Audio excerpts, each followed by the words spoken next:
Mr. Dinkar. He heads strategy at Flipkart. He would be talking with Mr. Ujjwal, the partner at RedSeer. Over to you, Ujjwal. Thank you so much. Thanks, Jaldi. So hi, Dinkar. Glad to have you here, and thanks for joining.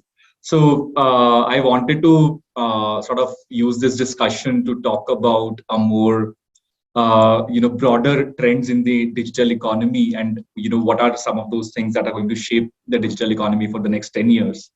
We'll talk about 2 or 3 broad pillars of this growth. So one is, of course, from a consumer perspective, which is key to this growth, but also looking more closely, looking at some of the things which will enable a more inclusive growth in the digital economy.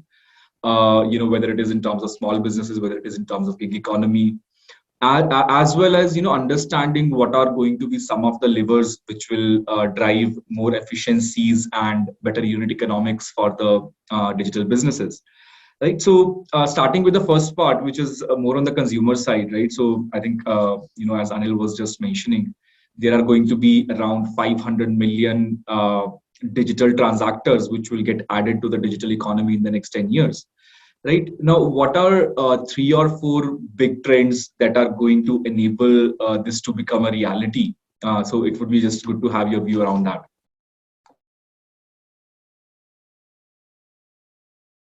Yeah, thanks Ujjwal and thanks Anil, and very nice to be here on this in this forum. To your question, I think it's a very interesting question you ask. So if I were to start with the 30 seconds on the landscape, the way I see it now, I actually see a gap, which is also the opportunity which you're pointing to. I think the internet penetration, so to speak, internet users in India is actually much far ahead of where the transactors are. So as in if you were to, let's say, and obviously the number of internet users numbers keep varying, and you guys probably know that way better than I do. But if you were to even think of, let's say, some WhatsApp users or something like that, a very basic application which is widely adopted, that will be a 500 million type number. But if you were to think about transactors who are buying online, that would be some 200 million. So give or take, and we all have our views on what that percentage is, and that's a big gap. That's a 300 million person gap who are actually on the internet but not necessarily buying on it.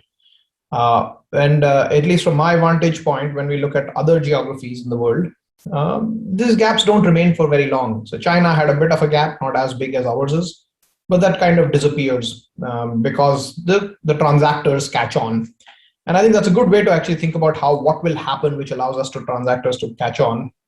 3 things come to mind. Number one, the product, as in the first wave, the first 200 million of transactors kind of were digitally sophisticated, and we were driving penetration or adoption in that set of users. Now this next wave will not necessarily be as digitally sophisticated, so it's contingent on what's the right discovery mechanisms which the product world creates, enabling these customers. And there's lots of reasons. They're a little bit more skeptical about transactions online and stuff like that, which actually drive this new wave. So it won't happen by itself unless there's a product solution. Then there's a lot of activity. I know you guys know this way better than I do. If you were to look at the venture capital world and all the investments, there's massive amounts of activity and creativity in that particular product solution, so to speak. The second an extension of that is a little bit more product commerce centric, but also the sellers and the selection. So what is it that they will buy?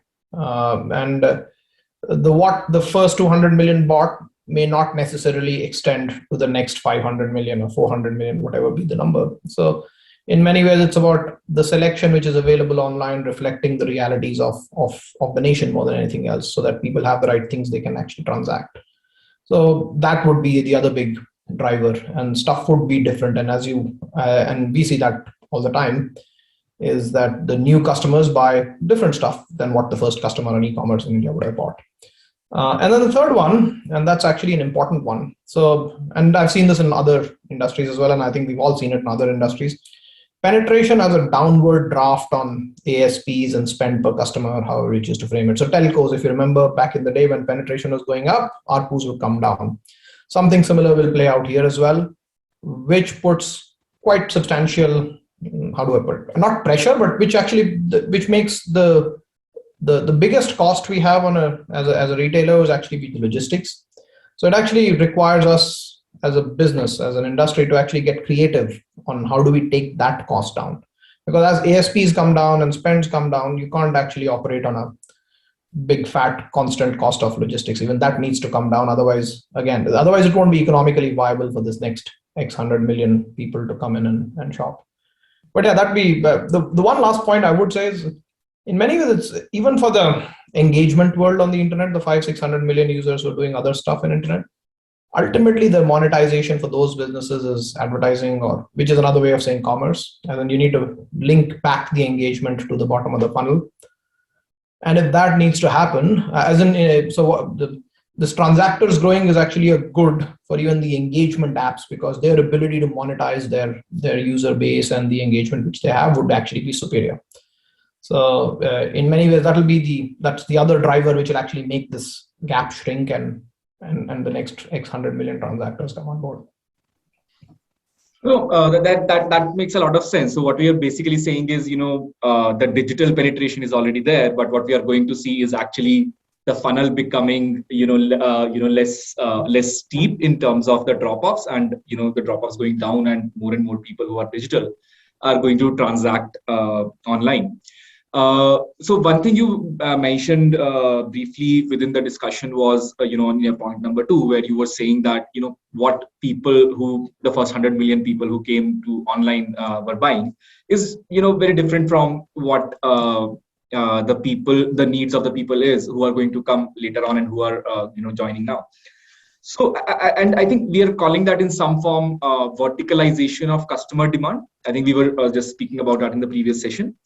And, what we mean is that, the next 500 million people who are going to come and transact online would have very different needs from the initial people who have already come. And, the way to solve their challenges would be very different. And, it's not going to be a one solution probably which is going to solve all of their needs, but, it will be a multiple different set of solutions which will solve those different problems for different cohorts. Right. So within that verticalization of customer demand, are there any trends that you are seeing in product commerce or, the engagement apps, as you mentioned, in terms of how they are, solving for the next 500 million, and what are, some of the newer innovations or newer models you are seeing, which you feel have a lot of potential to serve those next set of users? And I think this again, I go back to China, and if you were to think what happened in China and how does that actually extend to, and what's relevant or what may happen, what plugs the gap. China had a gap, I think 13-14 years ago, which was about 300 million, but on a higher base. But what plugged it, maybe not 13-14, 10 years ago approximately, give or take. So what plugged it was, I wouldn't be surprised if there's a lot more video in the commerce world, so to speak, or commerce in the video world, however you might choose to frame it. So as commerce, as internet democratizes, video as a medium has only taken off, and that's true across the world, across many years, as many countries, and there'd be video centricity, so to speak. So which also leads into the other linkage that, hey, you need to start tying up commerce with content. So that would be one. And video is also a medium which is a lot more, how do I put it, democratic versus the written word. Second is, I think a variant of that would actually be a lot more vernacular. So the top X100, as in the top 100 million, let's say the first 100 million were quite, like, a reasonable chance most of them were very familiar with English. So I think the platforms have to be a lot more vernacular and local. The third, I would argue, would be, I think the easiest way to put it would be, I would imagine the horizontal linkages. So one of the big barriers to overcome as you go deeper is trust. And there are many ways you can actually overcome the barriers of trust, but one demonstrable way of overcoming the barrier of trust is actually being a lot more social in terms of what you do, as in the networks, leverage the network. And that plays out in many different ways. One could actually be social commerce itself. The other one might actually be the recommendations and and what your peer set and others say. So I would imagine it'll be a lot more, how do I put it, the customer to customer angle would be more pronounced than just a business to customer angle, so to speak. So that what I think that'd be the third one to think about. The one other thing I think it's worth thinking about is there's a seller angle as well. The nature of sellers which we see on platforms in the future might actually be different. As in, if India is going to have 600 million transactors, that is reflection of India. As in, that's not reflection of a part of India. That's pretty much reflection of India, which means that the seller landscape of India in some shape or form has to actually be reflected in the online world. And I think there's a lot of action on that front as well. So that would be the other angle to keep in mind.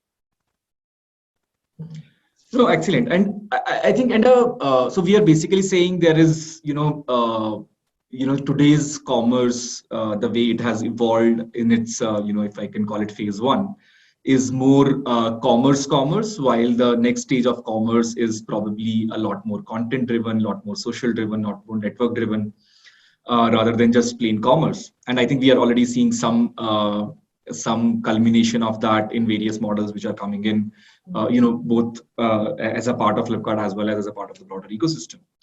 But there is another angle to it which you also touched upon in your answer, where you were speaking about the advertiser and monetization angle. And how do we see the broader advertiser landscape change, and how they sort of engage the consumers in this sort of new digital economy, right? So if we look at 10 years back, digital advertising was basically pretty much Facebook and Google, right? And there was not much else. But if you look at it today, the landscape has just completely changed, right? So, and there are multiple ways an advertiser can reach the consumer and pay for that consumer's attention. So how is that part of the puzzle going to evolve? As the funnel expands and as these different new models come in, and consumers engage with digital economy in different ways. How will the advertiser landscape sort of start changing, or how will the digital ad money start changing in terms of its form? I think there's two parts to the question. One is even the Facebooks and the Googles have massive tailwinds or moats, however you choose to frame them. And the large American players, basically, not just the two I named. Advertising is a scale business, and all of us know that. And it's been a scale business for like 50 years plus, since it was invented almost. There's massive value to customer reach and engagement, and if you were to think of almost any startups, which the biggest problem they confront is actually customer acquisition. So anybody who has customers already would always have a leg up, as in that's a big having a large moat of engaged customers. So it doesn't necessarily go away. So that scale and that merit, and I don't narrowly mean engagement platforms, but even non-engagement platforms, there's value to actually having large bases of customers, so to speak, who turn up very regularly, and that won't go away. I don't see that going away. And building new large bases of customers is not that straightforward. As in, it's not impossible, but it's not that straightforward. For some of these players, if you've been tracking their results in recent times, you've seen some of them slow down a little bit because of the emergence of newer players in their particular markets who've taken a chunk of time away. So it's not impossible, but it's not that straightforward. That's a pretty robust moat for anybody to rely on. The tailwind or the headwind, so to speak, for the large guys, and the tailwind for the smaller guys is it's quite reasonable to. So the number of customers is so large in India that it's quite reasonable to believe that there could be multiple newer players and platforms who might actually, how do I put it, who might emerge. As in, it's not going to be a, yes, the scale businesses are typically winner take most or winner take all, but I don't think that's a law of physics. It's an experience we've had over the past in several other geographies. So Yeah, so there could be just the scale which India affords is quite substantial, that you might actually see others and newer formats emerge, so to speak. But yeah, it's quite reasonable to believe that I think the advertising world, you'll see more dollars of advertising, more dollars, because that gap, the gap between engagement and commerce, as it gets bridged, so there's more opportunities to sell, so to speak, and that will actually broaden. There are more formats and more ways to engage the Yeah, customer. there's more, so that business gets bigger for sure, and also there's more inventory, as the number of people are out there, there's more places to sell as well. So yeah, that business grows bigger. The incumbents have an advantage, clearly. But having said this, the scale of what we're referring to is so large that the new guys are not fundamentally handicapped either. Absolutely. So I think, and I'll come to the next part of our discussion, which is around inclusive growth, right? And again, we touched upon it briefly in our, in the first part, where you were speaking about how, the seller landscape of India does not get reflected in the seller landscape of the digital economy, right? Or the partner ecosystem of the digital economy. And I think, again, in the first discussion which Anil was presenting, or the first deck Anil was presenting, we were talking about the merchant base in India of around 65 million merchants, and that number keeps changing depending on definitions. But what is not debatable is how the payment system, right? So how a very large chunk of them have now been integrated in the digital payments ecosystem, right? Where almost more than 50% of them today accept digital payments, either in the form of a wallet or in the form of UPI. So, but when we sort of, if we consider that as a funnel, and we say that how many of them are searchable online, right? That even that is a pretty large number. But when we look at their integration as a part of the product commerce, or the broader product and services commerce, that number has probably not been as high as it could be. So what are some of the barriers which are making it difficult for the merchants to be integrated into the product and services commerce? And what is going to change in the next 10 years for them to become more and more digitized? Yeah, so just the first one correction, I think we have lots of merchants online right now, isn't that the number in the millions? So it's not to say that we're not reflective of Indian merchant ecosystem. I think we are, but it's reflective of a portion, the top of the pyramid, so to speak, as in the merchant ecosystem of the top of the pyramid, more than, let's say, the belly of the market, so to speak. And even the belly of the market is reflective. Let's say the bottom of the pyramid rather than the belly of the market. So to that extent, so yeah, there's several million sellers online. There's no taking away, and that's quite a democratic set from an India standpoint. It's quite an inclusive set, arguably. I think it also provides opportunities, because online commerce has such a large audience, as in such a large number of users who are on these platforms, that it's also an opportunity for, if you're a differentiated seller, and we see some of that in, let's say, the arts and crafts world, for example, traditional arts and traditional crafts, that it provides a large platform for some of these small sellers. So all of that is actually happening. So in many ways, if you're a small and differentiated seller, this is the time to be a small and differentiated seller, as in it's only going to get better, the better days ahead. But yeah, it's a large base of sellers. It can actually get larger still. In many ways, sellers are also, and especially the numbers you've been quoting, several 60 million plus, then they start reflecting essentially the same set of challenges of the consumers, as in so the same set of challenges around, hey, the product challenge of what's the right product format which allows a very small seller to actually get onto a platform needs to be addressed. So we want a simpler, easy, convenient. And the beauty nowadays is that there's so much, as in, we're not just captive. For 15 years ago, we would all be captive to text in some shape or form. Now I think there are other mechanisms of engagement, video, live commerce, and stuff like that, which just lowers the barriers for some of these new sellers to come in. But yeah, so there's a product format which we need to actually invent, so to speak, or refine, or find out what works.